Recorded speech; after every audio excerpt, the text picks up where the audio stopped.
in the hundreds of millions to be, either president or senator or something, yet the Nigerian worker continues to suffer? Well, I'd like to point out that over the years, we keep on saying that the standard of living for Nigerian workers has improved. But honestly speaking, there has been no significant growth in that aspect. Like, you get to see, even within the facility, like the structures, the working conditions isn't too good, except for a few.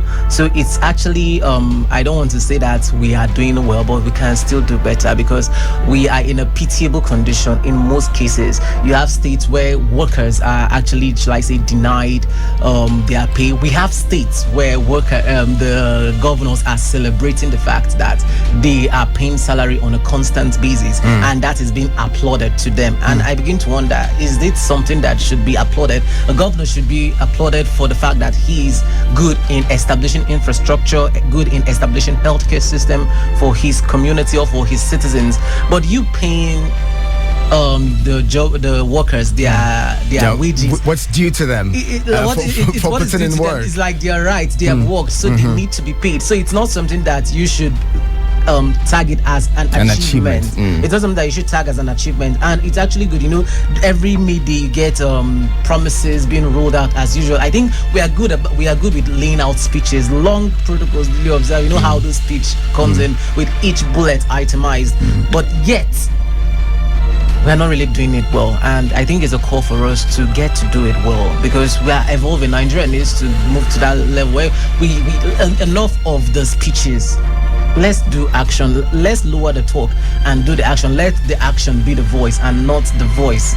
I don't know if it's making sense, but I think that's what I would actually say. Interesting stuff, because yesterday we saw Labour in solidarity, declaring solidarity for ASU, Academic Staff Union of Universities, and saying, well, if ASU is on strike, we're probably going to go on strike as well. We're also going to, show that we're all together in this. If ASU is suffering, all Nigerian, workers are suffering. That's according to the president of the Nigeria Labour Congress, NLC, Ayuba Waba.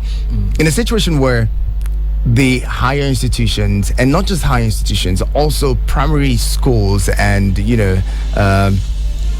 primary schools in, like the FCT, for instance, are shut down. Teachers are an integral part of the labor force. Yeah. What does that say to you? Honestly, when it comes to education, I don't want to point it out, but I think the Minister of Labor and the Minister of Education, they recently purchased forms. I don't want to sound political here, based on I'm not really political, but they recently purchased forms to contest in 2023 presidential elections. And I was not wondering, I'm like, they have a much more, there's something on their table that needs to be cleared first. You get that alone will be able to give them, shall I say, will make Nigerians vote for them, like to build that trust for you to be able to settle. ASU strike has become something that, shall I say, every year you must have issues of strike speculation or strike actually happening.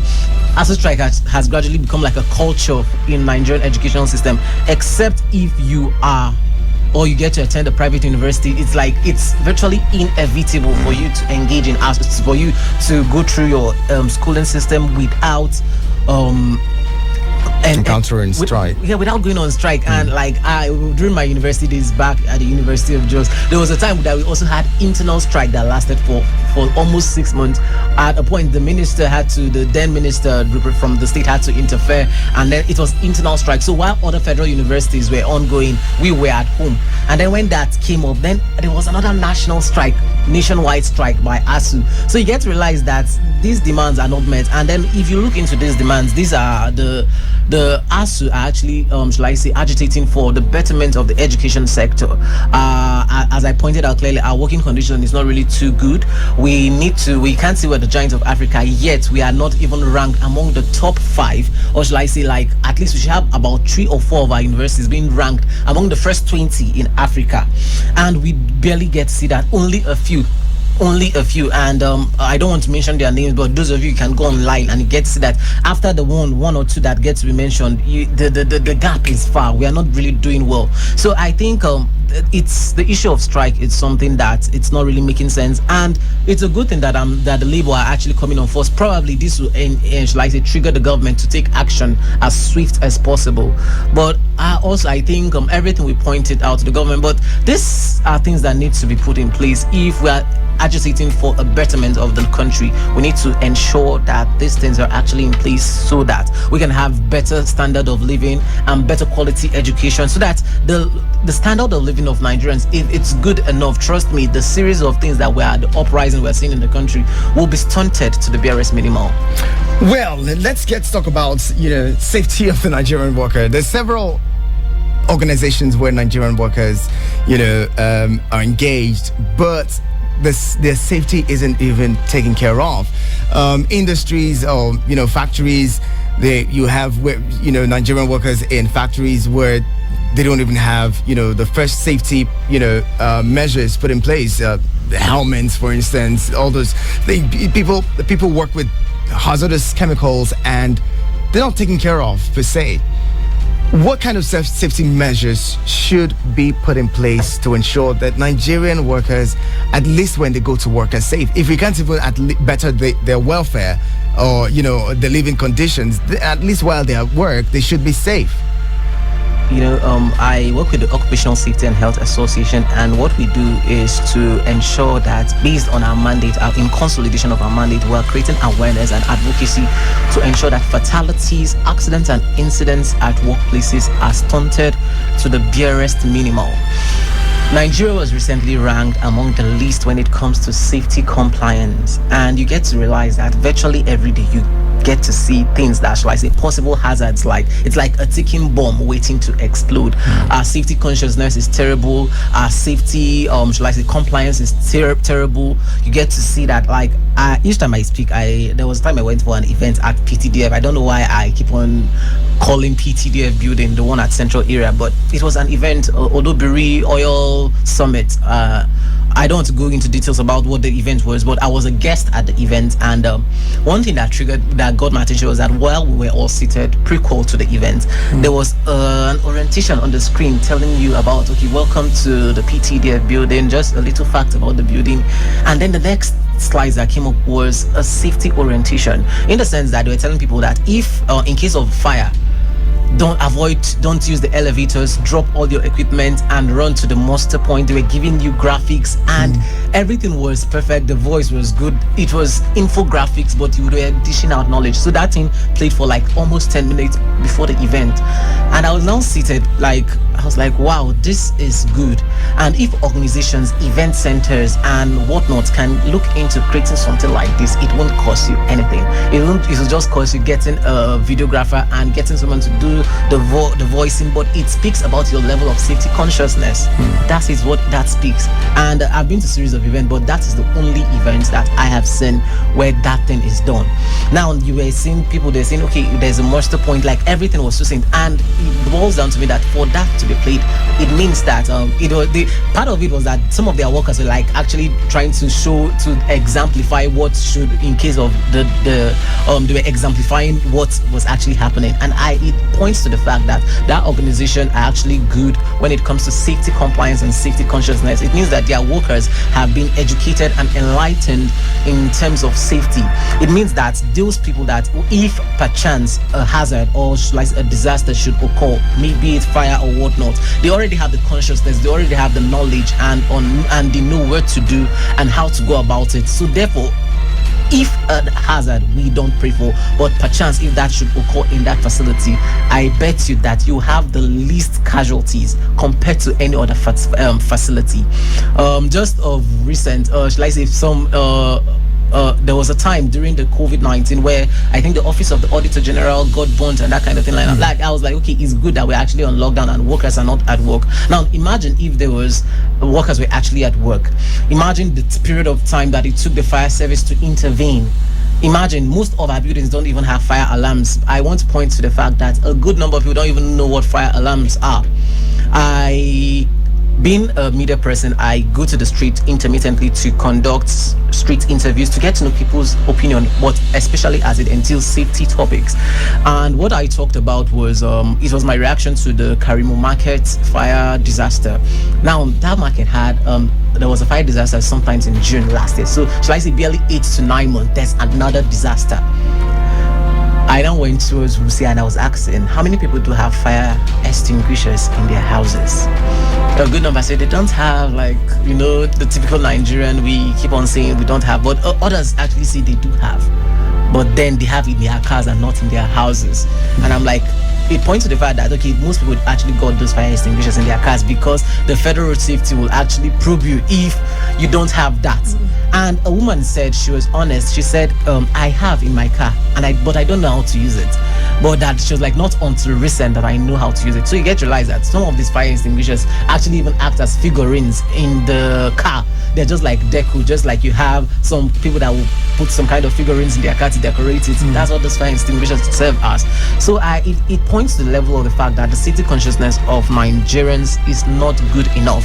And it's time that we really need to look into this. If we're looking at improving the working conditions of workers, of Nigerian workers, we should look into improving the safety conditions, the safety consciousness of Nigerian workers. We should look into creating the safety consciousness of Nigerians across board, because hazard happens everywhere. You made mention of workers working in places where there are chemicals and whatnot that may be hazardous to their health, and you get to see the least level of safety compliance even in the construction sector. I don't know why, but probably since because I'm a safety person, I get to I get to see some of these potential hazards more glaring compared to what others may just see and overlook.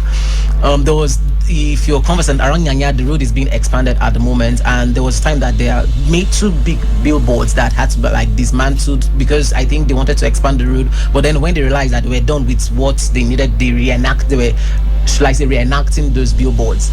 And those workers were, if you know Nyanya, you know how big that billboard is, that big board, and the workers were there enacting, doing the welding and everything, but they were not on helmets. And I was now like telling my colleague, now this is what we're talking about. If perchance an accident should occur, the fatality you're going to have over there is going to be terrible. And this is something as simple as wearing of helmets, simple personal protective equipment are not being implemented. You have organizations who would see it as an extra burden. But if only they know that, and if only we have a body that is actually mandating and enforcing this thing, trust me, these organizations will actually step up in their feet to do the needful order, because they know that if they don't, just like what you have in other countries, or should I say more advanced countries, they know that they are going to pay a huge amount of money in order to save themselves. But we need to, Nigeria needs to upgrade to that level whereby our level of safety consciousness become more serious, where we have a body and ensuring that these things are being enforced. Let's not just have a series of policies to say this is what you need to do, but let's have a body that is regulating and ensuring that this thing is being done. And until when we do that, that's the only way we can improve the safety consciousness and the standard of living of Nigerian workers. Right, very well said and well put. The conversation continues. We're talking this morning the safety of the Nigerian worker, and my guest is Alanza Giwa, who is head of media, occupational safety and health association, OSHA Nigeria. Who's joining us this morning. You can be a part of the conversation and let us know what your thoughts are concerning the Nigerian worker in general. What are your thoughts? Yesterday was May Day, and well, a lot of promises have come on. And workers are still lamenting non-payment of salaries,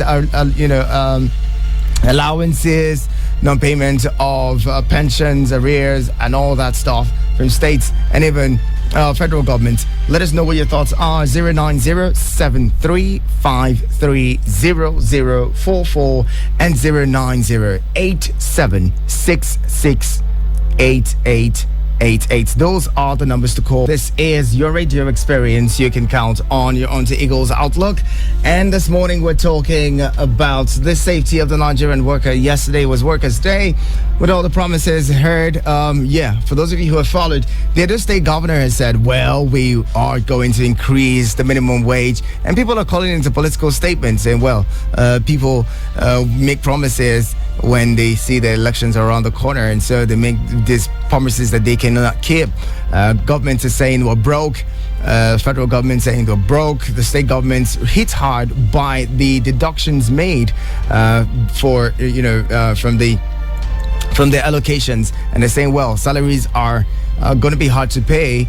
A lot of things may not get the attention of government at the time because there's no money. And then Edo State governor goes to say, you know what, we're going to increase minimum wage in Edo State from the 30,000 naira approved by the federal government to 40,000. While many have welcomed this, some others have welcomed it with some level of skepticism. Is this true? Is it going to happen? Can we sustain this? Is it sustainable? Is it not? Let us know what you think as we celebrate the Nigerian worker today. Call 090-7353-0044 and 090-8766-8888. Send a message to 090-9705-4450. Many others are talking about the fact that, well, the states say they don't have monies, but these same people who say they don't have monies are doling out hundreds of millions to different states. Some of the states that haven't paid pensions and haven't paid even salaries and allowances are doling out millions, hundreds of millions to, to get forms for their political parties. They're doing all of these things and doling out monies to other states and victims of different, incidents, giving them monies for free when their state workers are not getting salaries. What are your thoughts? Let us know. My guest this morning is Alanza Giwa, who is head of media, Occupational Safety and Health Association Nigeria, joining me this morning to discuss this situation. Now, Mr. Giwa, let's get back to talking about some of the other issues affecting the Nigerian worker. We've talked about, their welfare. We've talked about the safety. Let's talk about the fact that we're still looking at safety. People work and these accidents actually happen because, well, they didn't prevent them from happening. When they happen, no one actually takes care of them. Sometimes they just let off and paid some stipends and let to go, and take care. Something happened in January or so, where my younger brother used to work. There was an incident where a young man, had his fingers cut off by a machine, and he was taken to a hospital and abandoned there, left there, no one taking care of him. Nothing. The organization didn't pay his treatment or any of those things. And that's the plight of many Nigerians who work for some of these companies, especially some of these companies owned by foreigners in the country. Yeah. It seems like Nigerian workers don't have a right. Speaking of the rights of the Nigerian worker. Well, I think a good number of Nigerians don't really know the right, and it's quite terrible that oftentimes when you get to hear of such cases where they do happen, it's by organizations whereby they are not really Nigerians, and it's a shame and a huge slap on us as a nation that someone who is not a citizen of your country will come and make your citizens slaves in their own country. It's quite a heavy slap on the nation. The issue of you see a good number of organizations don't really have health insurance for their workers. These workers work like shall I say machines. They are human machines working from probably 8 to 10 or 8 to whatsoever, very long hours. There's no health insurance. There's no, shall I say, proper health care. Now, health insurance in itself shouldn't just shall I say be restricted, or should it to if the person is not feeling fine when there is ill health.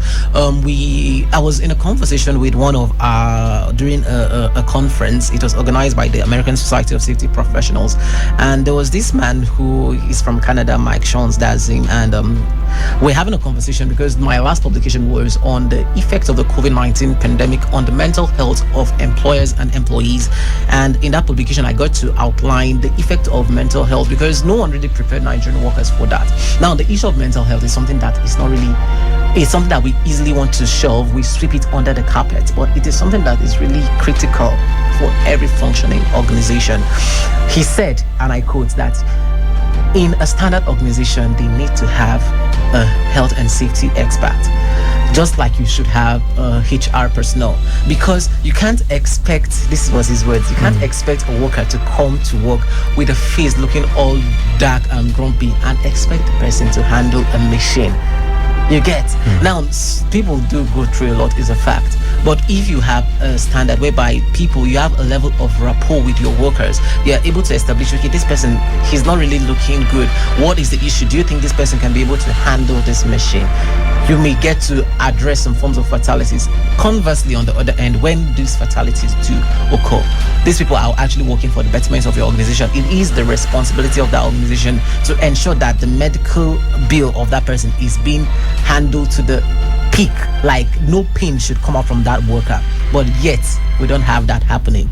The Occupational Safety and Health Association launched a project in 2020 around October, where it's called the National Safety Advocacy Project, NSA project, and it's going to be a 3-year project. Now, the chairman of the project, during one of our conversations with him, he said they paid a visit to check, like, in one of Nigerian's airports. I don't want to mention the airport, and they got to realize that the hearing of some of these workers, the langa that get to operate the air, to give the direction and whatnot, their hearing is kind of deteriorating. It's not good, and this was not how they started when they were working. Now those people started begging them that they should that they should not report, because if they do report, they are definitely going to lose their job. In a standard organization or in a standard safety conscious society, those people will even be anxious for that to be reported and even sue. Exactly. They will be anxious for that to be reported, because of that the organization is going to pay tremendously, because these people were working at this facility. It points to the fact that there are, shall I say, hearing protections. These personal protective equipment, and personal protective equipment isn't just helmets alone. You have the ones that block the ear, because some people are working with high sounds and whatnot, and it has a way of making your hearing to deteriorate. So if these things are not enacted, it points to the fact that these things are not actually there, because if they were there, probably, this won't have happened. Their hearing won't deteriorate. This is someone's father, and imagine you're talking to someone and you have to scream for the person to hear, because the person wants to earn a living. The working conditions of Nigerians is quite in a pitiable condition. This is where Nigerians go to eke out their livelihood, and yet it's quite a terrible thing. It actually points to the fact that I mentioned health insurance, which is one thing that we could actually walk into enacting as a mandate for organizations. The National Health Insurance Scheme, NHIS, like, it is there. Let organizations, shall I say, venture into that, so that with that insurance, it will actually ease their burden when hazards do occur. A good number of organizations don't really have that. A good number of organizations don't even know what health and safety entails. And until we begin to see and look into this, trust me, then we're not really growing as a nation. Interesting. Join the conversation. I see a lot of you trying to call the WhatsApp line. Please call 090-7353-0044. Again, 090-7353-0044. Or 090-87668888. 090-87668888. And then you can send us an SMS or WhatsApp message on 090-9705-4450. Join the conversation. We're talking about the Nigerian worker. If you are an employer or employee and you have any concerns, let us know, share them with us, and let's get talking. Also, let us in on your thoughts on, well, the fact that many Nigerian workers may not be getting their salaries. We've seen states, the situation where certain states pay percentages salaries and pension arrears. Some people take as low as 20% of their salaries monthly, or even 10% of their salaries, and that's just not just doesn't speak well of state governments that do this. Now let's talk about the fact that the Nigerian worker is an integral part of the elections. When the elections get closer, somehow politicians need workers. The labor force are the ones who go to vote, and yet they're the least taken care of, or if that's a word, I don't know. They're the least people whose concerns are taken care of by government. As we draw towards the 2023 elections, what should the Nigerian worker be doing to ensure that they choose those who would, prioritize their welfare?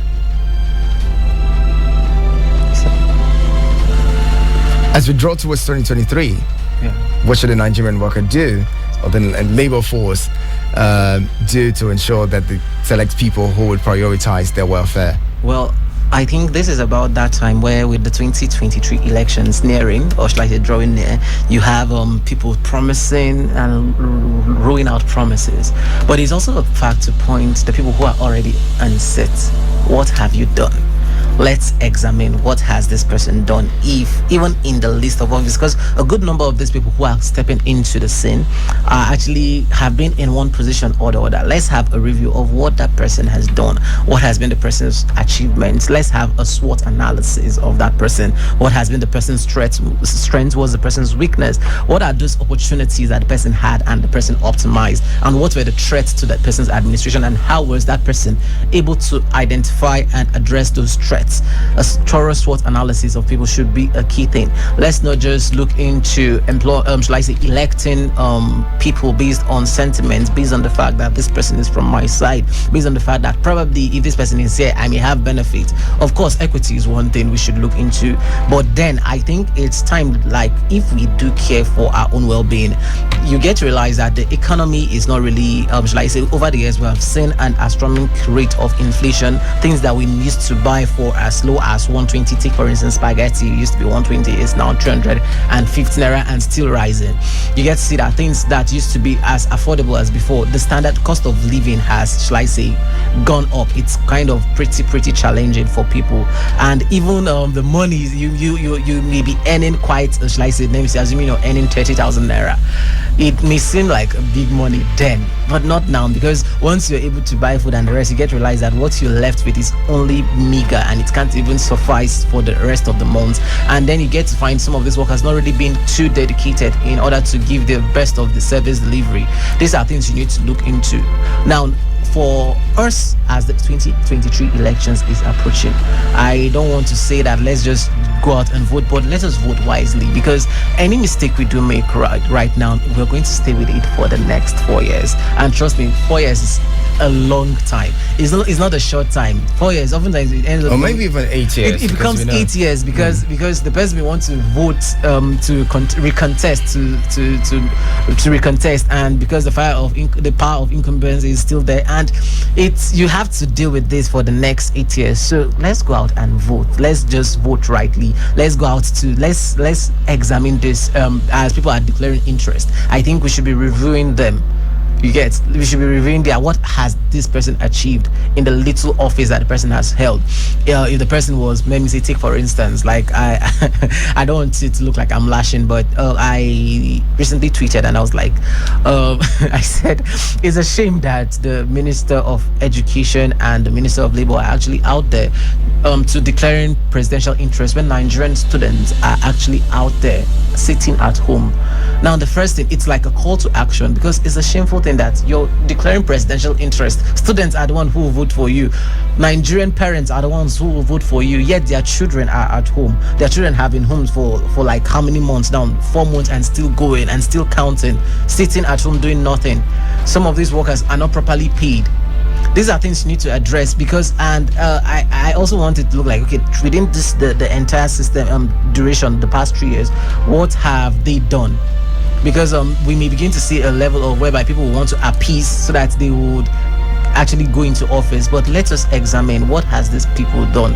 What have all the people declaring presidential interest? What are the people declaring gubernatorial interest? What have they done? Let's examine what have they done for Nigerian workers in the little offices. Some of these people are commissioners in their states. What have they done? How has the standard of living? What was the portfolio? And what are the notable achievements that have been enacted? If you can't point out any, then trust me, if that person goes in there, it will still be the same circle of us having someone sitting there just rendering speeches and not doing anything. Interesting. Join in the conversation. What are your thoughts? 09073530044 and 09087668888. Those are the numbers to call. I'm sorry I couldn't take your call earlier. I saw your call coming in, but I couldn't take it at that time. Call me back and let's talk now. We cannot talk about the Nigerian worker and leave aside nepotism and all that kind of thing. Some people cannot get employment. We have hundreds of people leaving school every day, cannot get jobs because of nepotism. We can't employ them because they're not from our region. We can employ them because they do not meet, we've passed the quota system. We can employ them because they're not, our religion. All that stuff happens. And then even those who are in service, some of them do not get promotions because, the person who is at the top there, doesn't speak the same language as them, and for that reason, even if they're qualified for promotions, they don't get these things. How do we begin to change that so that we have an even distribution of and some similarly equal equality in the workplace, where people when people merit certain things, they're able to get them without having to know anybody or being related to anybody? You see, it's quite a shame that, shall I say, the issue of, I'll say, corruption is like a virus that has eaten too deeply into the fabrics of the nation. It has eaten too deeply in the sense that when you find organizations, you get to see that people don't, as it made mention, they don't get promoted based on merit, based on their credibility, but promotions and even employment, being employed into the service, is based on who you know and not what you know and what you can do. You get to see that some of the people that are working, if you get to go into the, shall I say, Nigerian working system, if you get to interact with some of these public servants, you get to realize that there's a level of enlightenment that these people need to learn. Some simple things like like writing letters like that. There are some things that shouldn't be heard of, like some little negligible mistakes that shouldn't be done, like based on the fact that based on the position that this person is occupying. There are some things that you shouldn't be doing because you're supposed to have transcend above that. But yet, based on the fact that employment is being done based on sentiment, based on the fact that I know this person, and not because this person knows what to do. You employ people into the service and they're not really delivering the expected deliverables. You have the system failing.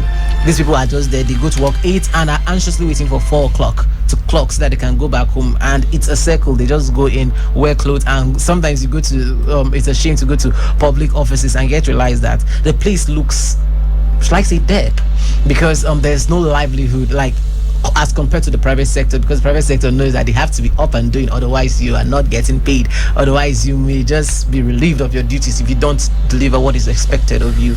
Now it's a shame because this is how corruption has eaten too deeply into the fabrics of the nation, whereby even people who are already on seat, some of them don't really want to step down, even if they are due for retirement, because of the benefit that they stand to gain, and they're already, so it's things that our regulators are not really doing well, or should I say, even if they are doing well, they're not doing very, very well to be able to see that all those things, we have regulators, we have series of agencies we are regulating in different aspects, but then you begin to wonder, what are these agencies regulating? It's a question we need to answer. What are they regulating? And then we keep on coming to say, let's stop this.